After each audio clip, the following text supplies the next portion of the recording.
നിങ്ങളുടെ ജീവിതത്തിലെ എല്ലാ കാര്യങ്ങളും ആദ്യം ഉണ്ടാകുന്നത് നമ്മുടെ മനസ്സിലാണ്, അല്ലേ? ഒരു ബിൽഡിങ് ആദ്യം അത് രൂപപ്പെട്ടത് ആ എൻജിനീയറുടെ മനസ്സിലാണ്. എന്നതുപോലെ തന്നെയാണ് ജീവിതത്തിൻ്റെ മറ്റു കാര്യങ്ങളും. നമ്മുടെ ലൈഫിൽ ഞാനൊരു രോഗിയാണ് എന്ന് മനസ്സിൽ ചിന്തിച്ച് തുടങ്ങിയാൽ എൻ്റെ ശരീരവും രോഗത്തിലേക്കാണ് നയിക്കുക. ഞാൻ ആരോഗ്യവതിയാണ് എന്ന് മനസ്സിൽ ചിന്തിച്ച് തുടങ്ങിയിട്ടില്ല, എൻ്റെ ശരീരം ആരോഗ്യത്തിലേക്കുമായിരിക്കും നയിക്കുക.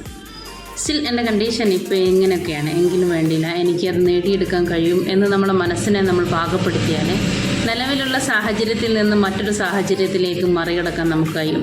ആ സാഹചര്യങ്ങൾ ഏതാവണം എന്നത് നമ്മുടെ തീരുമാനമാണ്. അപ്പം നമ്മുടെ തീരുമാനം എന്നും നല്ലതും നമുക്ക് ഗുണകരവുമായതായിട്ടുണ്ടെങ്കിൽ ജീവിതത്തിൻ്റെ സുന്ദരമായ സാധ്യതകളെ നമുക്ക് കണ്ടെത്താനും അനുഭവിക്കാനും കഴിയും. നമ്മൾ തന്നെയാണ് നമ്മുടെ ജീവിതത്തിൻ്റെ യഥാർത്ഥ ഉത്തരവാദി എന്ന് നമുക്ക് തിരിച്ചറിയാനും പറ്റും. സോ നിങ്ങളുടെ മനസ്സിനെ നന്മയോണ്ട് പൊതിയുക.